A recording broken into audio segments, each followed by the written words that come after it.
Paring Joe, good morning. Hi, paring Ted. Magandang umaga sa iyo at sa inyong mga tagapanood at tagapakinig.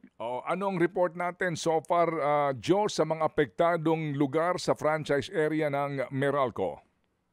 Well, naramdaman natin yung hagupit nitong si Uwan kahapon, paring Ted, sa area na sakop namin. Dahil sa malakas na hangin at ulan, may mga nagbagsakan ng mga puno at gayon din mga ilang poste natin, linya ng kuryente at mga transformer na naapektuhan. Pero magdamag naman yung restoration efforts ng Meralco para mabalik yung service ng mga customers natin na affected. Umabot sa more than 400,000 customers ang nawala ng kuryente as of 12 midnight. But as of 7 a.m. today, we're down to 198 customers. Most of them, paring Ted, Cavite, pero madami din sa ilang bahagi ng Metro Manila, Laguna, Bulacan at Rizal. And around 10,000 na affected. 10,000 na affected ay yung sa may flooded area. So hopefully may tawid natin to by today and by tomorrow. Oo. Yung binabanggit mo, nagbaksak ang poste, as in, sa hangin ito ni Uwan?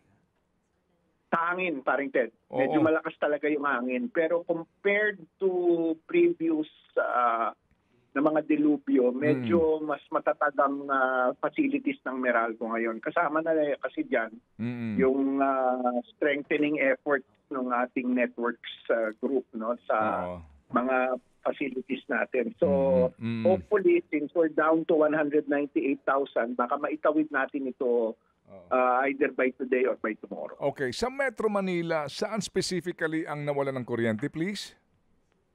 Marami sa Metro Manila. Dito sa Nabotas, currently, mga 24,000 customers nira-round off ko na lang. Muntinlupa, we're down to around 3,700. Valenzuela, 2,900. Caloocan, 2,866. Tapos meron ilan sa Las Piñas, Quezon City at a few others in Malabon, Taguig at Parañaque.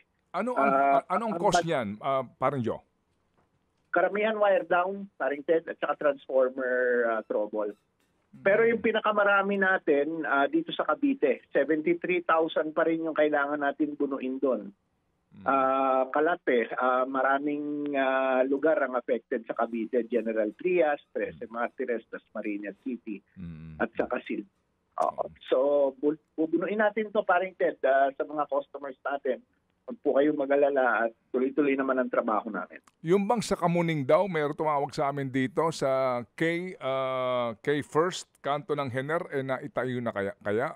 Do you have any information, Joe? We're constantly working on several areas, paring Ted. I will find that out. Pero Quezon City, mahigit 1,000 pa rin itong out as we speak. Sa Quezon City, no? Yes, sir. Nasa 1,500. Oo. Ang kagandahan ba dito, kahit na may problema tayo sa mga individual na mga lines, segment, pero wala tayong problema sa actual supply? Wala. We have more than adequate capacity, paring Ted. Ang problema natin ngayon, actually, mas matagal pag-mapping up operations kasi isa-isahin mo na yan eh. By circuit na ibabalik mo agad, mas marami kang nabibigyan. Pero minsan, may ilang areang mabibigyan ka pero doon sa trouble areas na may wire down o kaya may transformer na may problema o may bagsak na poste, yun ang medyo matatagalan. So sisikapin natin within the next 2 days. Okay, sige. So antabay tayo sa inyong update nga sa ginagawa ninyong pag-aayos sa mga linyang ito. Salamat na lang na marami din kasi Joe, no, yung ating inaasahan nga na mahahagip tayo, hindi naman totoong nangyari din. Praise God na hindi ganoong katindi ang naging epekto nitong si Uwan sa pangkalahatan sa Metro Manila, paring Joe, no? Yes, tama pa rin Ted, pero medyo malakas pa rin yung hangin, so na-affect pa rin yung mga facilities natin. But having said that, tuloy-tuloy naman itong pagtatrabaho natin and hindi naman tayo titigil hanggat hindi nare-restore yung kahuli-hulang customer na Meralco. Sige, salamat na marami Joe at kami aantabay sa inyong pinakahuling update para sa ating mga customers na sakop ng Meralco franchise area. Salamat Joe!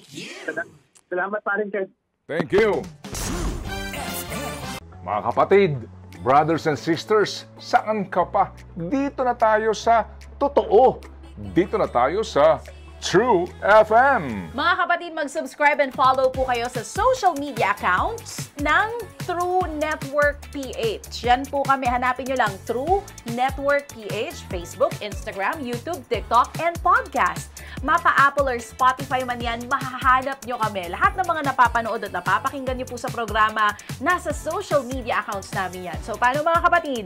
See you sa social media!